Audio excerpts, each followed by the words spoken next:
71번 문제. 정신건강자문 중 점심시간이나 기타 휴식시간 동안에 임상 사례에 대해 동료들에게 자문을 요청하는 형태는 무엇인가요? 1번 내담자 중심 사례 자문은 임상가나 심리학자가 환자의 치료 및 보호에 대한 책임감을 가지고 환자의 특별한 요구를 효과적으로 충족시키기 위해 자문을 요청할 수 있는데, 즉 내담자의 문제에 대해 자문하는 것을 내담자 중심 사례 자문이라고 합니다. 2번 피자문자 중심 사례 자문은 내담자나 환자의 임상적 문제보다 피자문자의 관심사가 주요 요인으로 작용하는 경우를 말하는데, 주로 피자문자의 경험 부족이나 정보 부족, 오류나 실수 등이 토론의 주제가 됩니다. 3번 비공식적인 동료 집단 자문은 동료 집단 내 다른 전문인에게 비공식적으로 자문을 요청하는 경우를 말합니다. 4번 피자문자 중심 행정자문은 어떤 조직에 소속되어 있는 피자문자가 조직의 행정적인 업무에 대한 자문을 요청하는 경우를 말합니다. 따라서 점심시간이나 기타 휴식시간 동안 임상 사례에 대해 동료들에게 자문을 요청하는 형태는 비공식적인 동료 집단 자문이 되겠습니다. 72번 문제. MMPI 임상 척도의 제작 방식은 무엇인가요? 72번 문제 풀이하기 전 준거에 대한 설명을 간략하게 해드리겠습니다. 준거란 판단의 기준을 의미하는데요. 내적 준거와 외적 준거로 나눌 수 있습니다. 내적 준거는 검사 도구가 검사의 내용이나 목적을 잘 반영하도록 만들어진 준거를 의미하며, 도구의 정확성, 적절성, 유기성을 평가하는 기준을 말합니다. 내적 준거 방식에 의해 제작된 검사로 주로 성취도 평가 등이 있습니다. 외적 준거는 검사 도구의 검사 결과가 현재 상태나 미래를 예측하도록 만들어진 준거를 의미하는데, 도구의 신뢰성, 공정성, 효용성을 평가하는 기준이 됩니다. 외적 준거 방식에 의해 제작된 검사로는 성격, 적성, 직업 선호도 검사 등이 있습니다.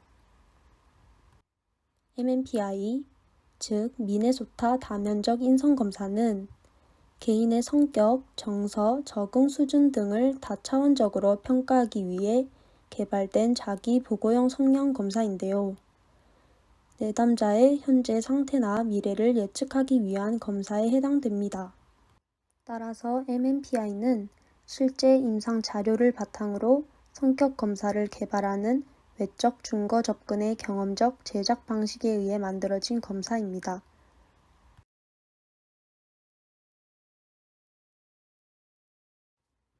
73번 문제. 임상심리사 윤리 규정에서 비밀 유지를 파기하거나 비밀을 노출해도 되는 경우로 가장 적합한 것은? 임상심리학자 또는 전문 상담자는 내담자의 사생활과 비밀 유지에 대한 권리를 최대한 존중해야 할 의무가 있습니다. 그러나 경우에 따라 내담자의 비밀 보장의 권리가 제한될 수 있는데, 예를 들어 내담자가 자신이나 타인의 신체 또는 재산을 해칠 위험이 있는 경우와 아동학대나 성폭력 등 중대한 범죄에 대한 내용을 상담을 통해 알게 된 경우에 이를 해당 분야의 전문가나 관련 기관에 알려야 하므로 비밀 보장의 권리가 제한될 수 있습니다. 또한 법원의 정보 공개 명령이 있는 경우 내담자에게 그 사실을 알리고 내담자에 대한 기본적인 정보를 공개해야 합니다. 그 외에도 내담자에게 필요한 전문적 서비스를 제공하기 위한 경우와 임상심리사가 전문적인 자문을 구하기 위한 경우에 비밀 보장의 원칙이 제한될 수 있습니다. 4개의 보기 중 3번. 말기암 환자인 내담자가 구체적인 자살 계획을 보고할 때 이는 자신이나 타인의 신체 또는 재산을 해칠 위험이 있는 경우를 말하므로 적절한 조치를 취해서 적극적으로 내담자가 자신을 해하는 일이 일어나지 않도록 도와야 합니다.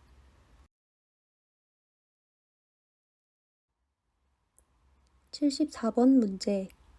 이 면접은 전형적으로 인지, 정서 혹은 행동에 문제가 있는지 여부를 신속히 평가하고 흔히 비구조적으로 행해졌기 때문에 신뢰도가 다소 낮은 한계점이 있었다. 이 문제를 보완하기 위해 구조적 면접이 고안되었고 다양한 영역에서 보이는 행동을 포함하기 위해 특별한 질문이 보완되고 있다. 다양한 정신건강 전문가들을 위한 중요한 임상 면접 중 하나이다. 다음과 같은 면접의 유형은 무엇인가요? 1번 개인력 면접은 초기 상담에서 이루어지는 면접으로 내담자에 대한 가족 사항, 직업, 학력, 종교, 음주나 흡연, 병력 등 내담자의 개인 성장 과정에 대한 면접을 말합니다. 2번 접수 면접은 일반적으로 내담자가 상담기관과 접촉하는 최초의 단계가 되는 것으로 내담자와 상담기관과의 좋은 관계가 맺어지도록 특별한 배려가 요구되는 면접을 말합니다. 3번 진단적 면접은 환자의 문제를 정확하게 파악하고 치료의 적응이나 예후를 예측하기 위해 이루어지는 면접을 말합니다. 4번 정신상태 검사 면접은 환자의 심리, 사회적, 인지적, 정서적 기능과 시간과 장소에 대한 적응성을 결정하기 위해 정신의학자나 다른 의사들이 1차적으로 만든 체계적인 평가 기준으로 면접을 통해 의사는 환자의 정서, 사고 내용, 지각 기능, 인지 기능, 치료를 위한 요구와 동기 등을 관찰하고 기술하는 면접을 말합니다. 따라서 74번 문제의 정답은 4번 정신상태 검사 면접이 되겠습니다.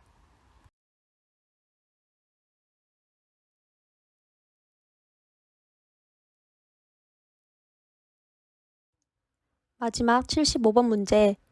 주로 흡연, 음주 문제, 과식 등의 문제를 해결하기 위해 사용되어지며 부적응적이고 지나친 탐닉이나 선호를 제거하는 데 사용되는 행동치료 방법은 1번 체계적 둔감화는 혐오스러운 느낌이나 불안한 자극에 대한 위계 목록을 작성하고 이완된 상태를 지속적으로 유지하면서 낮은 수준의 자극에서 높은 수준의 자극으로 상상을 유도함으로써 혐오나 불안에서 서서히 벗어나도록 하는 행동치료 기법을 말합니다. 2번 혐오치료는 역조건 형성의 일종으로서 바람직하지 못한 행동에 혐오 자극을 제시하여 부정적인 행동을 제거하는 것을 말하는데요. 주로 흡연, 알코올 중독, 약물 중독, 도박 등과 같이 개인적으로나 사회적으로 용납되기 어려운 이상 행동을 치료 대상으로 하는 행동치료 기법을 말합니다. 3번 토큰 경제는 바람직한 행동들에 대한 체계적인 목록을 정해놓은 후 그러한 행동이 이루어질 때 그에 상응하는 보상, 토큰을 하는 것을 말합니다. 4번 조성, 조형은 행동을 구체적으로 세분화하여 단계별로 구분한 후에 각 단계마다 강화를 제공함으로써 복잡한 행동을 학습하도록 하는 것을 말합니다. 따라서 주로 흡연, 음주 문제, 과식 등의 문제를 해결하기 위해 사용되어지며 부적응적이고 지나친 탐닉이나 선호를 제거하는 데 사용되는 행동치료 방법은 혐오치료에 해당되므로 정답 2번이 되겠습니다. 이상으로 기출문제 해설 강의를 마치도록 하겠습니다. 시청해 주셔서 감사합니다.